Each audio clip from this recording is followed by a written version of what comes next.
Cricket सिर्फ एक sport नहीं है बल्कि एक मल्टी बिलियन रुपी इंडस्ट्री है जहां प्लेयर से ज़्यादा पैसा brands, sponsors, content creators even के गली क्रिकेट तक कमा रही है।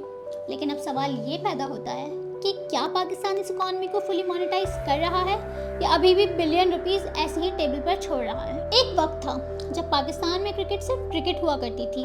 No brand deals, no social media hype, no $1 million leagues. मोहल्ले की गलियों से लेकर पैक स्टेडियम तक लोग सिर्फ एक चीज के लिए क्रिकेट देखा करते थे and that was pure game. ना कोई फ्लैशी जर्सीज, ना स्पॉन्सर्ड टाइम आउट्स, बस बैट, बॉल और क्रिकेट का जुनून। ये वो वक्त था जब हीरोज बना करते थे, ना कि इन्फ्लुएंसर। जब लोग इमरान खान, वसीम अकरम, शाहिद आफरीदी को देखने स्टेडियम तक जाया करते थे। लेकिन फिर धीरे धीरे ब्रांड्स एंटर हुए। सबसे पहले क्रिकेट को जिसने सिर्फ क्रिकेट नहीं बल्कि प्लेटफॉर्म समझा वो था Pepsi. Pepsi new the potential of cricket and I must say very smart marketing. 90s और अर्ली 20s में पेप्सी ने पाकिस्तान को सिर्फ क्रिकेट नहीं समझा बल्कि उसे पाकिस्तान का कल्चर बना दिया। आप सबको भी अभी वो ओजी नॉस्टैल्जिक एड्स पेप्सी के याद तो होंगे। यहाँ से क्रिकेट धीरे धीरे चेंज होनी शुरू हुई। यानी कि अगर आम अल्फाज में कहा जाए तो स्पोर्ट्स से इंडस्ट्री बनने तक का सफ़र। 2009 में लाहौर में श्रीलंकन क्रिकेट टीम पर उस अटैक ने पाकिस्तान में क्रिकेट को पूरी तरह बदल दिया। Shot in the back, but it was the police who bore the brunt. Those who arrived after the 15-minute gun battle. A brazen attack on Sri Lanka's cricket team was caught on tape. One of the most tragic incidences in Pakistan's sports history. There were pops that were going off, basically like firecrackers, if you like. It was Nadeem Gowrie who then said, "Everybody get down." And 5 of they are so far they are martyred, and 5 of them are injured. Foreign teams ने खेलने से मना कर दिया, हमारे stadiums खाली हो गए और फिर हमारे मैचेस को यूएई शिफ्ट करना पड़ा। यानी कि पाकिस्तान में क्रिकेट तो थी, क्रिकेट टीम भी थी, लेकिन बस स्टेडियम्स खाली थे। अब जब पैसा आता है ना तो मसाइल भी आते हैं। 2010 में पाकिस्तान में मैच फिक्सिंग स्कैंडल हुआ। सलमान बट, मोहम्मद आसिफ, मोहम्मद आमिर, इन सबको मैच फिक्सिंग स्कैंडल में जेल जाना पड़ा। The world started looking at us as cheaters. International team ने पाकिस्तान आने से मना कर दिया। सारे मैचेस यूएई शिफ्ट हो गए, हमारे स्टेडियम खाली हो गए, स्पॉन्सर्स तक झिझकने लगे।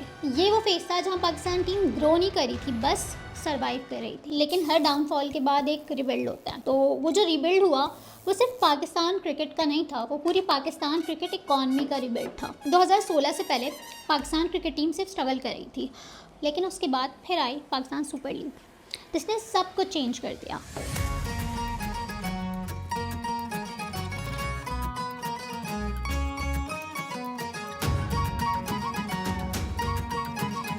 पीएसएल अब पाकिस्तान का सबसे बड़ा बिजनेस स्पोर्ट्स प्रोडक्ट बन चुका है। PCB earns approx 8.67 billion from franchises alone, वो भी एनुअली। अब तो 2 नई टीम्स भी आ गई हैं, रावलपिंडी और मुल्तान सुल्तान नहीं, बट वो सियालकोट थी और फिर वो मुल्तान बनी, जो भी केस था। बट अब तो और रेवेन्यू आएगा definitely. You must be thinking कि ये सारा जो रेवेन्यू है ये आता कहाँ से। सबसे बड़ा जो चंक है वो आता है ब्रॉडकास्टिंग राइट से। तमाशा हो गया, टैप मैड हो गया, उसके बाद हमारी स्पॉन्सरशिप से जैसे पेप्सी हो गया, केएफसी हो गया, एचबीएल हो गया, और उसके बाद मर्चेंडाइज, इन सब से आता है हमारा। उसके बाद टिकट्स वगैरह से आता है। ये सारे सोर्सेज हैं जहाँ से ये रेवेन्यू जनरेट होता है। जो पीएसएल है उसके डिजिटल और टीवी के जो ब्रॉडकास्टिंग राइट हैं वो 26.11 बिलियन है फॉर 4 इयर्स। अच्छा, जब पीएसएल स्टार्ट हुआ था तो अर्ली फेज में जो ब्रॉडकास्टिंग राइट थे वो 2 to 3 बिलियन हुआ करते थे और मिड फेज में भी वो ज़्यादा नहीं बढ़े थे, लेकिन अब it has touched around 7 billion. अच्छा, ये तो फ्रंट लाइन इकॉनमी हो गई। अब एक हिडन इकॉनमी भी होती है जो टीवी वगैरह पे दिखाई नहीं देती। जब पीएसएल स्टार्ट होता है तो आपकी पूरी इकॉनमी एक्टिवेट हो जाती है। जब पाकिस्तान में कोई इंटरनेशनल टूर होता है तो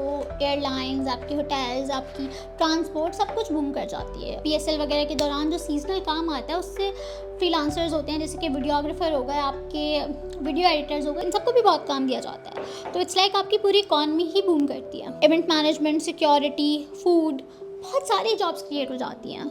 आजकल ना जो असली गेम है वो ग्राउंड पे नहीं खेला जा रहा बल्कि फ़ोन स्क्रीन पे हो रहा है। YouTube cricket channels, fantasy leagues, Instagram reels, TikTok match clips. आप रिसेंट वर्ल्ड कप की एग्जाम्पल ले लो। आईसीसी ने टॉप कंटेंट क्रिएटर के साथ कोलैबोरेट किया और इतना अच्छा कंटेंट जनरेट किया है। आपको पता है एक मैच रिएक्शन वीडियो डालने से मिलियंस ऑफ व्यूज आ जाते हैं। आप एक कैश की वीडियो डाल दो, इससे आपको ब्रांड डील्स मिल रही होती हैं, आपको स्पॉन्सरशिप्स मिल रही होती है। तो it's like huge thing, e commerce and much. यहाँ पाकिस्तान सबसे ज़्यादा पैसा लूज़ कर रहा है। जर्सी हो गई, कैप्स हो गई, ये सब बहुत छोटे स्केल पर है। आपने कभी इंडियन क्रिकेट टीम का मैच देखा है? वहाँ जितने भी स्पेक्टेटर्स होते हैं या ऑडियंस होती है वो सब ब्लू जर्सी में होते हैं। वहाँ इतना क्रेज़ है कि अगर आपने मैच देखने जाना है, आपकी पूरी जर्सी होगी, आपकी पूरी कैप होगी और आपने पाकिस्तान का मैच देखा होगा, लोग घर के कपड़ों में आ रहे होते हैं बिकॉज वो नॉलेज नहीं है या वो अवेयरनेस नहीं है या मे बी वो सिस्टम नहीं है मर्चेंडाइज का। आपको पता तो होगा भी रिसेंटली विराट कोहली ने अपना एक मर्च लॉन्च किया है विच इज़ 18 करके। यस 18, मतलब जिस तरह से उस ब्रांड ने मार्केट में जगह बनाई है दैट इज़ अमेजिंग। अब तो आई थिंक वो इंटरनेशनल ब्रांड्स को भी टक्कर दे सकता है। अब क्रिकेट सिर्फ पीसीबी का गेम नहीं रहा, आपके यूट्यूबर्स टीम्स बना रहे हैं, आपकी इन्फ्लुएंसर लीग्स हो रही है, आपके टेप बॉल टूर्नामेंट्स हो रहे हैं और इन सबको ब्रांड्स भी स्पॉन्सर कर रहे हैं। पाकिस्तान की असली क्रिकेट इकॉनमी जो है वो स्टेडियम में नहीं है बल्कि गलियों के अंदर ही है। टेप बॉल क्रिकेट की इतनी मैसिव इनफॉर्मल इकॉनमी है ना कि आप अंदाजा भी नहीं लगा सकते। लोकल टूर्नामेंट्स में भी स्पॉन्सरशिप आती है, उसी तरह से लोग पैसे कमा रहे होते हैं जिस तरह क्रिकेट बाकी जो हमारी ऑफिशियल क्रिकेट होती है उससे लोग पैसे कमा रहे होते हैं। अब पता है ग्लोबल क्रिकेट में ना मसला ये कि इतना तगड़ा कंपटीशन है ना, पीएसएल में प्लेयर्स हम अच्छे प्लेयर्स इसलिए भी रिटेन नहीं कर पाते क्योंकि विंडो सेम होती है पीएसएल की और आईपीएल की, और मेजॉरिटी ऑफ प्लेयर्स जो होते हैं वो आईपीएल प्रेफर करते हैं बिकॉज ऑफ कोर्स प्राइस जो भी उनकी सैलरी होती है, जो भी रीजंस होते हैं। अच्छा, इसकी वजह से क्या होता है, हमारा टैलेंट ड्रेन हो जाता है और रेवेन्यू भी वो नहीं बन पाता जो हम एक्सपेक्ट कर रहे होते हैं। 2022 में रमीज राजा ने लॉन्च की थी ये जूनियर लीग। अच्छा पता है इस लीग के पीछे आइडिया क्या था? आइडिया ये था कि अंडर 19 के जो प्लेयर्स हैं उनको पीएसएल स्टाइल का एक एक्सपोजर मिले। पीएसएल में तो कुछ लिमिटेड प्लेयर्स ही खेल पाते हैं, तो उनको एक अच्छा एक्सपोजर दिया जाए। इंटरनेशनल जो जूनियर टैलेंट है उनको लाया जाए, यानी कि जो फ्यूचर के स्टार्स हैं उनको अर्ली स्पॉटलाइट दे दी जाए। कॉन्सेप्ट तो बहुत अच्छा था लेकिन मसला आया इसके एग्जीक्यूशन में और ये बहुत बड़ा फेलियर बन गया। इसकी जो ऑपरेशनल कॉस्ट थी वो बहुत ज़्यादा थी, इसकी व्यूअरशिप इतनी अच्छी नहीं थी, बहुत कम लोग इसे देख रहे थे, स्पॉन्सर्स का ना इसमें इंटरेस्ट ज़्यादा नहीं था और ये फिर एक सीज़न के बाद ही कंटिन्यू नहीं हो पाई आगे। पाकिस्तान ने फ्यूचर में तो इन्वेस्ट करने की कोशिश की, कॉन्सेप्ट वाज रियली गुड, लेकिन